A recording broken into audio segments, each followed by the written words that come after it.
नमस्कार। स्वागत है आप सभी का द इकोनॉमिक सॉल्यूशंस में। तो इस आर्टिकल में हम बात करने जा रहे हैं लक्ष्मी विलास बैंक के बारे में। तो यहाँ पर जो भी कठिनाइयाँ इस बैंक को यहाँ पर थीं, जो भी फाइनेंशियल क्राइसिस इस बैंक को यहाँ पर था, तो इससे यहाँ पर ये बाहर निकला है। तो अभी के लिए यहाँ पर आरबीआई के ऊपर निगाहें टिकी हैं कि अब उनका क्या डिसीजन होगा, क्योंकि उनके डिसीजन के ऊपर ही यहाँ पर इम्पैक्ट होता है जो भी इन्वेस्टर्स होते हैं, जो भी शेयर होल्डर्स होते हैं किसी भी बैंक के। तो यहाँ पर पिछले काफी समय से लक्ष्मी विलास बैंक ट्रबल में चल रहा था, यहाँ पर फाइनेंशियल क्राइसिस थे। तो यहाँ पर किसी भी तरीके का यहाँ पर रिकैपिटलाइजेशन भारत सरकार की ओर से नहीं किया गया था। फिलहाल देखो, भारत सरकार ने पिछले काफी समय में ऐसा किया है कि 2.5 से 3 लाख करोड़ रुपया जो भी यहाँ पर सरकारी बैंक है उनको दे दिया कि उनका जो यहाँ पर फाइनेंशियल क्राइसिस आ रहा है, जो उनके एसेट्स कम होते जा रहे हैं, एनपीएस बढ़ते जा रहे हैं, नॉन परफॉर्मिंग एसेट्स जिसको हम बैड लोन भी बोलते हैं, वो बढ़ते जा रहे हैं, इनको काबू पाया जाए। बैंक्स की जो फिजिकल सिचुएशन है वो खराब ना हो जाए, मतलब कि ऐसी सिचुएशन ना आ जाए कि बैंक्स दिवालिया हो जाएं। तो खुद से भारत सरकार जो है अलग अलग समय में 2.5 से 3 लाख करोड़ जो है यहाँ पर दे चुकी है जो भारतीय बैंकिंग प्रणाली है उनको। तो यहाँ पर और भी बहुत सारे डिसीजन भारत सरकार ने लिए हैं, जैसे बहुत सारे बैंकों को मर्ज कर दिया आपस में। ये शुरुआत हुई थी जो स्टेट बैंक ऑफ इंडिया के बैंक्स थे। तो पहले स्टेट बैंक ऑफ इंडिया की भी अलग अलग शाखाएं थी। फॉर एग्जांपल जैसे state bank of Travancore, state bank of Patiala, okay, state bank of Bikaner. तो इसी तरह 7 अलग अलग यहाँ पर ब्रांचेस थी स्टेट बैंक की भी। तो पहले तो इन सबको मर्ज करके एक ही स्टेट बैंक ऑफ इंडिया बनाया गया। ओके, उसके बाद धीरे धीरे करके और भी जो बड़े सरकारी बैंक थे उनको भी आपस में मर्ज किया गया। जैसे रिसेंटली पंजाब नेशनल बैंक में ओरिएंटल बैंक ऑफ कॉमर्स को यहाँ पर मर्ज कर दिया गया। ओके, तो यहाँ पर जो मर्जिंग हो रही है इसका मेन रीजन यही है कि जो छोटे बैंक है ना, वो वहां पर गड़बड़ी हो रही है, वो फाइनेंशियली वीक होते जा रहे हैं। तो ऐसी सिचुएशन आने वाले समय में उनकी हो जाएगी कि वो दिवालिया हो जाएंगे। अगर दिवालिया हो गए तो नुकसान होता है इकोनॉमी को। तो यहाँ पर पहले ही दिवालिया होने से पहले ही उनको एक बड़े बैंक के साथ जो कि अच्छा काम कर रहा है उसके साथ यहाँ पर मर्ज कर दिया जाता है। हालांकि कई बार जो अच्छा बैंक काम कर रहा होता है उसके ऊपर भी यहाँ पर नेगेटिव इम्पैक्ट आ जाता है जो छोटा बैंक है उसकी वजह से। तो आगे यहाँ पर इसी टॉपिक के ऊपर अच्छे से हम बात कर रहे हैं। लक्ष्मी विलास बैंक, इसकी भी हालत ऐसी थी। तो यहाँ पर अब इसका जो स्टेक है, ओके, एक इसको यहाँ पर मर्ज कर दिया गया टोटल। तो इसका जो एक स्टेक है वो खरीद लिया है सिंगापुर बेस्ड एक बैंक है जिसका नाम है डीबीएस बैंक। ओके, तो अभी के लिए जो ये लक्ष्मी विलास बैंक है ये उस डीबीएस बैंक का एक इंडियन सब्सिडरी बन चुका है। ओके, तो यहाँ पर ये डिसीजन यहाँ पर हो चुका है। ओके, तो यहाँ पर अच्छी बात है, अगर यहाँ पर भारत सरकार को कोई भी इंटरफेयर करने की जरूरत नहीं पड़ी। ओके, तो यहाँ पर अच्छी बात है कि किसी बाहर के फॉरेन कैपिटल ने यहाँ पर इन्वेस्ट करके, ओके, अपनी एफडीआई लगाकर तो यहाँ पर पूरा का पूरा स्टेक जो है लक्ष्मी विलास बैंक का वो खरीद लिया है। तो एक तरीके से अपनी जो उनकी बाहर की बैंकिंग प्रणाली है उसमें यहाँ पर इस बैंक को मर्ज कर लिया है। तो यहाँ पर बेटर है। ओके, तो यहाँ पर अच्छा होगा जो हमारा बैंकिंग और पेमेंट सिस्टम है भारत में। ओके, तो यहाँ पर अगर ऐसे बैंक जो लगातार जिनकी यहाँ पर फाइनेंशियल क्राइसिस बढ़ती जा रही है तो उनको ऐसे इस तरीके से भी अगर हम सही कर लेते हैं तो बहुत अच्छी बात यहाँ पर बोली गई है।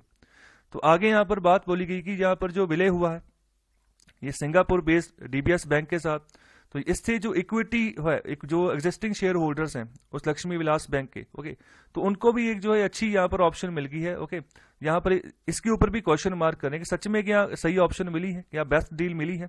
देखो, पैसा लगा होता है सबका। ओके, अगर किसी ने बैंक खोला है तो किसी एक की रकम नहीं है, उसके साथ और भी बहुत सारे शेयर होल्डर्स होते हैं जिन्होंने उस बैंक को खोलने में पैसा लगाया होता है। तो यहाँ पर उनके ऊपर भी सोचना होता है कि उनकी रकम उनको वापस मिल जाएगी। ओके, तो यहाँ पर जो ऑथर बात कर रहे हैं फिलहाल यहाँ पर क्वेश्चन मार्क कर रहे हैं। तो आगे यहाँ पर इसी के ऊपर फोकस कर रहे हैं कि यहाँ पर अभी तक रिजर्व बैंक ऑफ इंडिया ने कोई भी क्लैरिटी नहीं दी है, ओके, कि जो यहाँ पर एग्जिस्टिंग शेयर होल्डर्स हैं, ओके, तो इनका क्या होगा। ओके, तो ये जो बैंक है ये करूर जगह है तमिलनाडु में, वहां पर बेस्ड बैंक है ये। तो अभी उनके जो इन्वेस्टर्स हैं, शेयर होल्डर्स हैं, अभी भी वो उदास हैं क्योंकि आरबीआई की ओर से अभी तक कोई भी यहाँ पर क्लू नहीं आया है।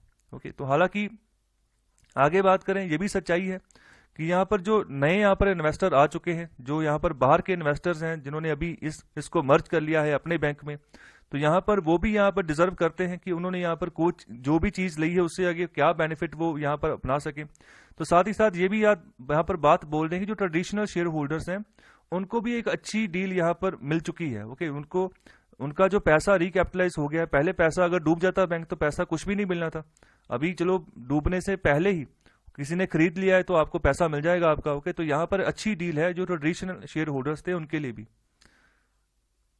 और आगे यहाँ पर बात कर रहे हैं गवर्नमेंट ऑफ इंडिया की, कि वो भी बहुत तरह के यहाँ पर सिग्नल्स देना चाहती है ऐसे मूव के बाद, कि यहाँ पर इसको अलाउ कर दिया कि आप ऐसे करो।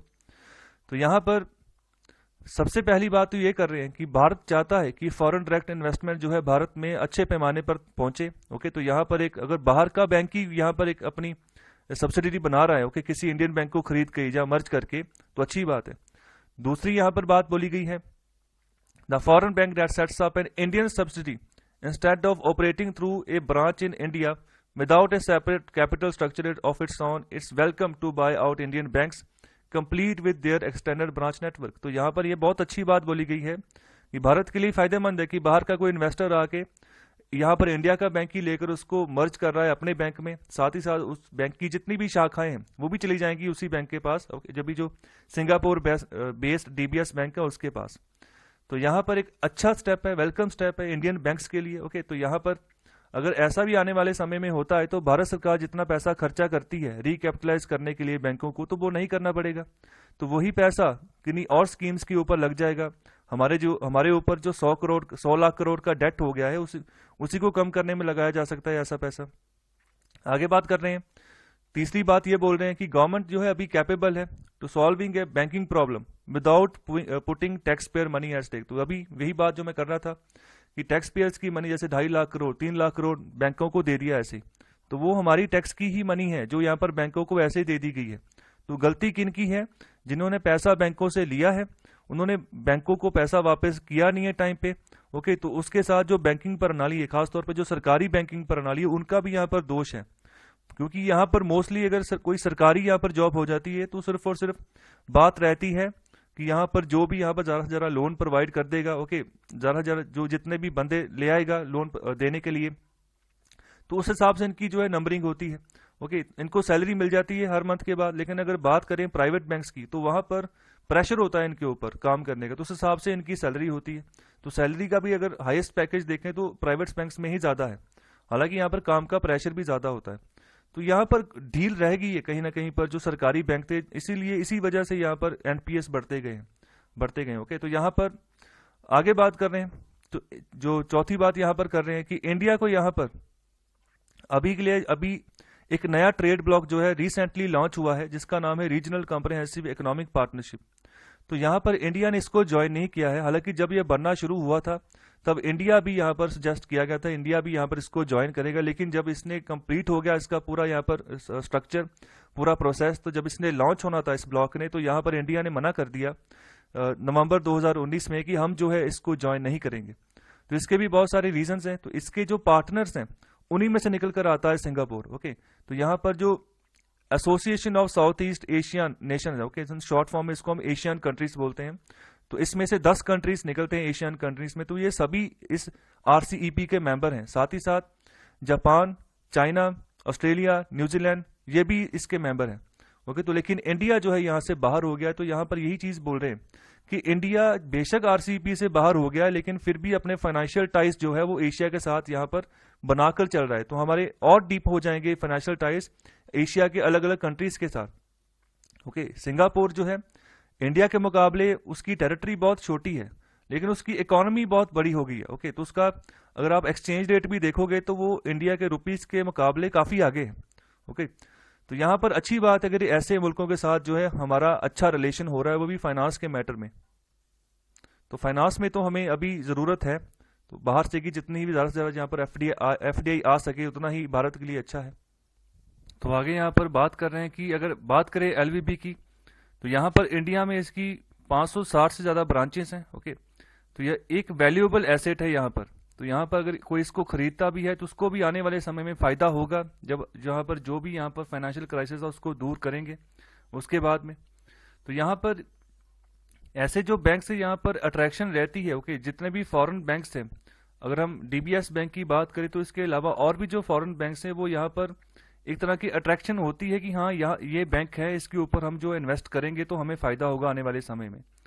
तो यहाँ पर जो आरबीआई है, ओके, तो ये इसके ऊपर भी है कि इनको यहाँ पर जो है कैसे इस चीज को साउंड बनाना है कि ज्यादा से ज्यादा जो है इन्वेस्टर्स भारत की जो यहाँ पर बैंकों की खराब हालत है उनके ऊपर आके इन्वेस्ट करें, खरीदें, ओके, उनको रिकैपिटलाइज करें। ओके, तो यहाँ पर आरबीआई को भी अच्छा जो है भूमिका निभानी होगी। तो यहाँ पर इंडियन जो इन्वेस्टर्स हैं, ओके, इनका जो पोटेंशियल है इनको भी ध्यान में रखना है आरबीआई को। फॉर एग्जांपल जैसे यहाँ पर एक क्लिक्स कैपिटल नाम की भी यहाँ पर एक संस्था है जो लोन प्रोवाइड करती है, ओके, कैपिटल प्रोवाइड करती है मॉनेटरी टर्म्स में। तो यहाँ पर आरबीआई की अकॉर्डिंग जो है यहाँ पर इसको सही नहीं माना गया है। ओके, तो यहाँ पर आगे बात करें आरबीआई को, तो आरबीआई क्या कर रही है, यहाँ पर कुछ बोल ही नहीं रही है। तो यहाँ पर स्टार्टिंग में यही चीज हम डिस्कस कर रहे थे कि आरबीआई जो ये डिसीजन लिया है, एलवीबी बैंक ने जैसे अपने जो स्टेक्स को बेचा है, ओके, मर्ज कर दिया है अपने आप को दूसरे बैंक, बाहर के फॉरेन बैंक में, तो इसके ऊपर कभी बोला ही नहीं अभी तक।